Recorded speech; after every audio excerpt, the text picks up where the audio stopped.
British troops already train Ukrainian troops here in the UK.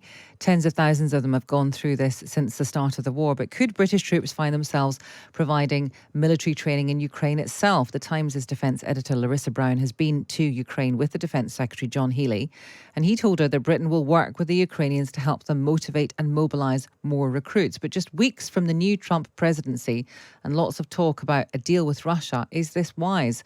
Let's speak now to the Lib Dem MP Mike Martin, who sits on the Defence Select Committee. Good morning to you. Morning. Now, this is just a suggestion from John Healey, but what's your kind of initial reaction to this idea of British troops training Ukrainian troops in Ukraine? Yeah, I think you've got to separate a couple of things out. I mean, the first thing is this a good idea from a sort of a military point of view? You know, does it help the training more effective and all the rest of it? Which I think, yes, it does. One of the complaints about the British training, and we've trained over 10,000 here, was that it wasn't as specific as to what's happening in Ukraine. So if they have it in Ukraine, it'd be much easier for them to make it more realistic, more up to date, all the rest of it. I think on a broader picture, it does send the right signals. In your intro, you spoke about whether it's the right time to dial up or dial down our support for Ukraine. Now, with President Trump, it's absolutely the right time to send signals that we are really committed to Ukraine. We're going to see it through to the finish because it's so important for our own security in the UK. Conversely, though, some people say it might affect our security here in the UK because this is a provocation. We become a legitimate target then. You know, we're not fighting, but we are on Ukrainian soil, arming who Russia see as an enemy. Yeah, so this is the old escalation argument. I mean, the problem with that is that Russia has illegally invaded and annexed territory in its democratic neighbor and has committed war crimes there. So it's pretty hard for Russia to escalate any further. And so, you know, what we're doing here is we are supporting the Ukrainians to regain their territory that's been illegally taken from them. And of course, that has wider implications for European security. Nobody in the British government or in Parliament or in America or in Germany wants to fight Russia. But the fact is that Russia started this war. And so we have to fight to defend our allies. How significant was the admission by President Zelensky yesterday that Ukraine wouldn't? He said realistically, we are not ever going to get back the territory of Crimea and Donbass. Many people will say, well, yes, that's pretty obvious, and it has been the case for some time. But what does it change in your view? I think, you're right to cite these comments. These are sort of the last in a line of slight movements in what Zelensky's been saying about this territory. Obviously, he started saying we're going to regain that territory.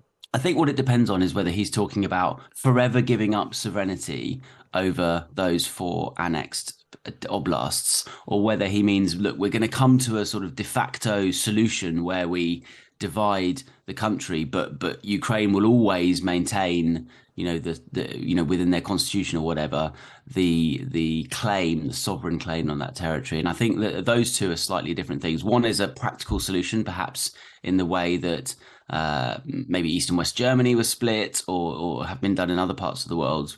And the other is a recognition that it's okay for Russia to invade and annex territory, and then they will gain international sovereignty over it. And I think they're two quite different things. And this is all going to come out in the wash in the conversations that are going to happen over Ukraine once Trump gets in, because he's made it very clear that he wants some sort of deal to be done. Yeah.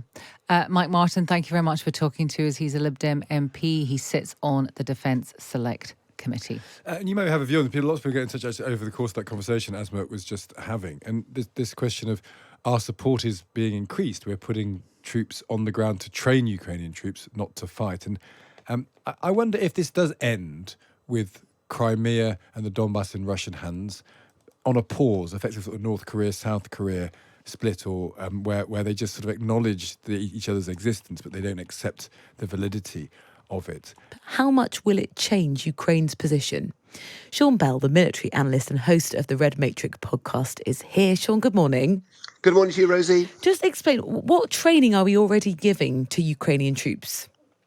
Well, under Op Interflex, it's called, we bring large numbers of Ukrainian troops over to UK soil, use UK training ranges to give them relatively brief training, but there's been over 42,000 troops have come to our shores since the start of the war.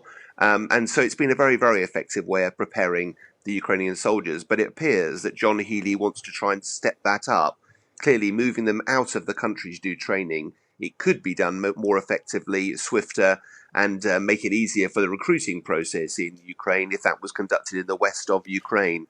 And it appears that's what John Healey is proposing as part of this visit to Ukraine yesterday. So from your perspective, is that a decision that makes sense?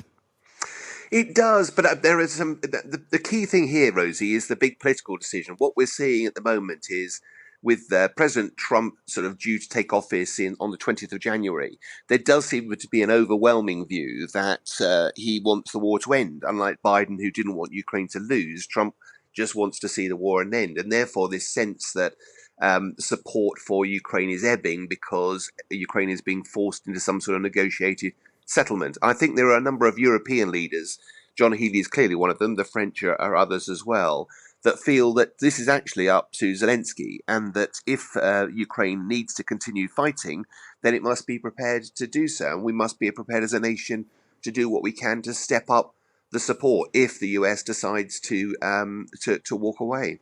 So a lot of this, the language seems to have changed a little bit. Rather than sort of saying, Ukraine, Zelensky must win, it's about things like making sure Ukraine is in the strongest position possible in anticipation of potential negotiations of peace talks to come. What's your sort of interpretation? Well, I think if you look back into last year, Rosie, there was this sort of aim of a spring offensive, and we're talking about 18 months ago now, that the West had provided lots of weapons. There was a hope that Ukraine, 8 months earlier, had kicked Russia out of a load of Kharkiv, the area in Kharkiv. And there was a sort of anticipation that the Ukrainians would be able to kick out Russia in this spring offensive last year. Of course, that failed. And this year, Russia, frankly, has been on the front foot. Ukraine is losing ground. It's losing soldiers. And despite a lot of Western support, that has not been enough. And Russia is taking huge casualties along the way. So, in short, Ukraine is losing. And of course, their ambition of eventually kicking out Russians from every corner of Ukraine now seems to have abated somewhat. And even President Zelensky admits that will be very, very difficult to do. So the question is, do you just buckle down and accept this could take several more years? The UK strategy up till now has been, let's go for as long as it takes. But you could end up stepping up support. And quite frankly, that's about equivalence. It's about saying, why are we doing just enough to keep Ukraine in the fight? Why are we not doing more to actually help Ukraine prevail? But there isn't the political appetite to do that. Well, I was about to ask, that seems very unlikely. No, I agree, but let's be frank about this. If Russia is to prevail in Ukraine and embolden Putin, he will take a few years to re-equip his forces. But the question is, where next? And I think history might look back at this period and see that Putin saw a chink in the armor of NATO, that actually we didn't have the resolve. It is worth remembering, the Budapest member of 1994, when we persuaded Ukraine to give up its nuclear arsenal. It was the third largest nuclear power in the world. We said, well, as long as you give them up, we guarantee your sovereignty. We guarantee your security. Literally 20 years later, when Russia moved into Crimea, we didn't do anything. And in 2022, when Russia invaded, we didn't stand by that commitment. So in a way, Ukraine is somewhat frustrated that we didn't stand by our commitments then. So I do think there's a moral, if not a legal obligation on our country to at least do what we can, which is what we're doing so far. And I think John Healey's just trying to make sure that President Zelensky doesn't feel the world is abandoning him just because President Trump is talking up the prospects of a negotiated settlement. Sean, as ever, it's been so useful having your insight. Thank you. Sean Bell, the military analyst and host of the Red Matrix podcast.